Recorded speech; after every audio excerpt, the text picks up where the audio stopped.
Welcome to Inside the Lines, presented by BetMGM. Joined by Schatz and Nik Bonaddio, I'm Olivia Harlan Dekker. So it's the final week of the regular season and the last opportunity for players to improve their chances of winning an award. So let's look at the AP Offensive Player of the Year market right now. Christian McCaffrey remains the favorite at minus 375, but he's out this week with a calf strain. And because the 49ers have already locked up the number one seed, it's just a smart move. So Tyreek Hill's odds dropped over 80% to plus 275 after he failed to score a touchdown for the third straight week. CeeDee Lamb dominated the Lions with a career-high 227 receiving yards. Oh my gosh, improving his odds over 75% to plus 1,500. So Nick, is there a path for one of the wide receivers to grab this award with CMC out this week? Yeah, I like CeeDee Lamb here. I wouldn't say it's a likely outcome, but Dallas can secure the number two seed and win the division here with a win over the Commanders, and so there's plenty of motivation, especially given that the Eagles play at the same time. Everyone knows that Washington has an abysmal pass defense. They rank dead last in expected points against. So again, while I don't think it's necessarily a likely outcome, I can see a world where CeeDee Lamb goes absolutely bonkers in this matchup and provides really strong value against a line that is 16-1. I think CeeDee Lamb's more likely than that. Aaron, how are you approaching this award in Week 18? Well, I should say that I'm not going to give any thoughts on how I'm going to vote in particular, but as far as the voters as a whole, I do think that Hill would be considered, perhaps, if he had a big Week 18 against the Bills. But those numbers falling off in recent weeks, I do think hurt him. And as far as Lamb goes, I see the value there, but I think that voters will understand that Washington's pass defense is terrible. So if Lamb puts up big numbers in the last week of the season, they were sort of opponent aided. So I still feel like McCaffrey is the way to go here. All right. It's time to focus on this week's action and look at who the public is betting on. It's no surprise Bills-Dolphins is one of the most bet games this week since it'll decide who wins the AFC East. The Dolphins remain a home underdog, but the public isn't interested in Miami. 65% of early bets on the Bills to cover the spread. Aaron, are you fading or are you siding with the public? I am actually fading the public here. Now, the Bills are third in my weighted DVOA ratings, but the Dolphins are right behind them in fourth, and they do have home field advantage in this game. Yes, now I do know about the players the Dolphins are missing, including Xavier Howard, Bradley Chubb, and possibly Jalen Waddle, but I would still prefer to take the Dolphins and the 3 points as they try to kick the Bills out of the playoffs. Nick, how do you see this one playing out? Yeah, I agree with Aaron. I mean, the Dolphins can't fall out of the playoffs here, but a drop from number 2 to number 6 is really significant because it would mean that they go on the road to play Kansas City in the first round. The Bills obviously also need to win to secure their future. So to me, even with the injuries, I see this playing out as two teams likely playing at close to full strength, or at least as close to it as you'd expect for Week 18. So if I'm taking these two teams kind of tit for tat, like Aaron, I have the Bills ranked number 4 and the Dolphins ranked number 6. And so if you're asking me two relatively equivalent teams, I'll take the home dog and the points every time. All right. Let's take a look at another game that the public is all over. It's also in the AFC. The Texans and Colts. They play Saturday night with a trip to the playoffs on the line. The winner of this game is in. The Colts opened as a 1.5-point favorite, but the spread has flipped with the Texans now favored. The public's loving the Texans with 80% of the early bets on Houston to cover. Nick, are you fading or siding with the public on this one? This is a no bet for me. Both of these teams have really high variance. You don't necessarily know which Colts or Texas teams you're going to get in any given week. They're actually number 4 and number 6 in my variance calculation internally, and just how teams do versus what they expect. There's still too much injuries for me to really get comfortable with where this is.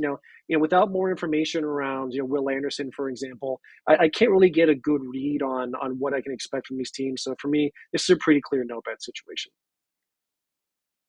Aaron, what do you think? Do you like the public? Do you like the Texans?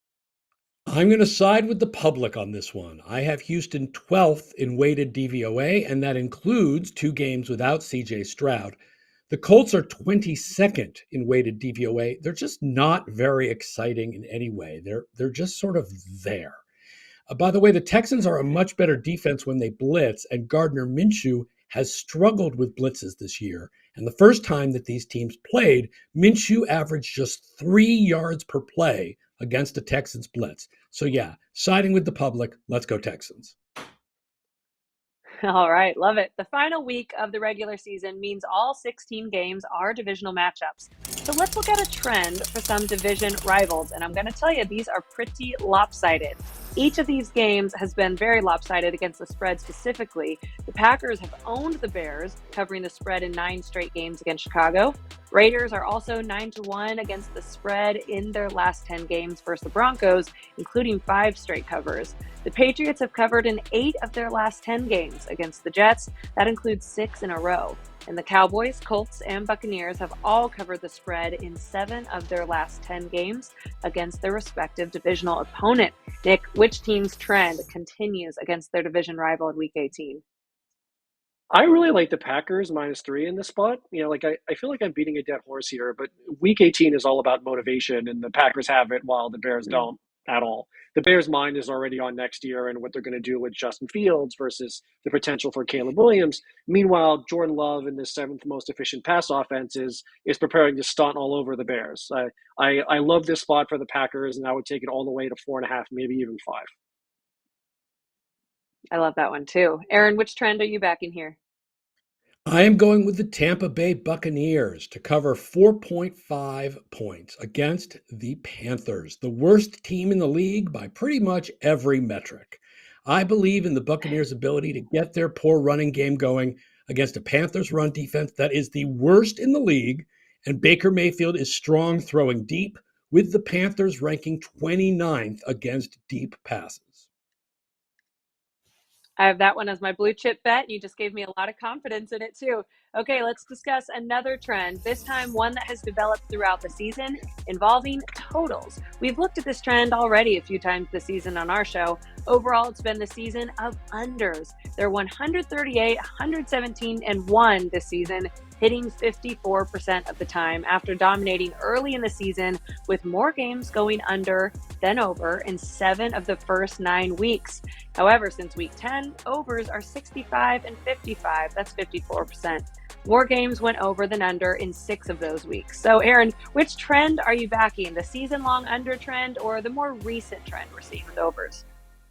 I am going to go with the overall season trend and pick an under, which is under 49.5 for the Bills and the Dolphins on Sunday night. I like the trend for both of these defenses, even with the injuries that the Dolphins are dealing with. Over the last 8 weeks, Buffalo's defense ranks 6th in the league in DVOA. The Dolphins' defense ranks 9th.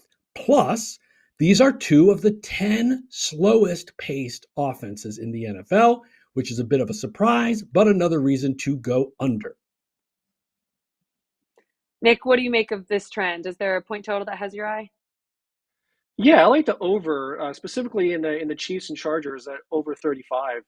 Neither Chiefs nor the Chargers have any reason to play this game at full strength, but I love this total for 2 reasons. One, it's super low. 35 is in the bottom 25% of all totals ever. And 2, the biggest correlational factor for overs, especially involving bad teams, is turnovers.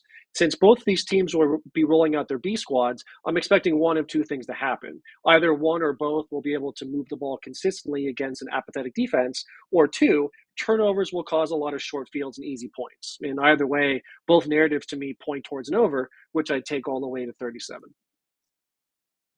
Apathetic. That's a good word for us all to keep in mind in week 18. I love it. But we will not be apathetic with our bets. We are still putting all the effort into them. Hey, nothing like week 18 to introduce a new segment, right? So it's a new segment called Alt Line Leverage. We're going to share our favorite alternate lines for any bet this weekend. So, Nick, where are you finding leverage with an alternate line this week?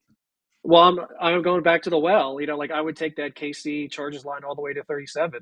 Look, 37 is a great number for totals because it's got surface for a push at 21 or at 20-17. It's got an outright win at 21-17. And given that my models make getting over 37 about 53% of the time, when you're getting plus 120 at implied odds at about 45%, that's a really nice value bet. So I really like the alt line in the Chiefs Chargers game. Okay. Aaron, what alternate line are you eyeing? I know that the New England Patriots are going to be playing to win, not playing to improve their draft position because Bill Belichick does not tank. But the New York Jets also have some pride and a desire to end the Patriots' long winning streak against gangrene. The Patriots have the league's best run defense, but Trevor Siemian should be able to find Garrett Wilson, and I think that the Jets' defense will frustrate Bailey Zappi all day. So my alternate line is Jets -3 at plus 150.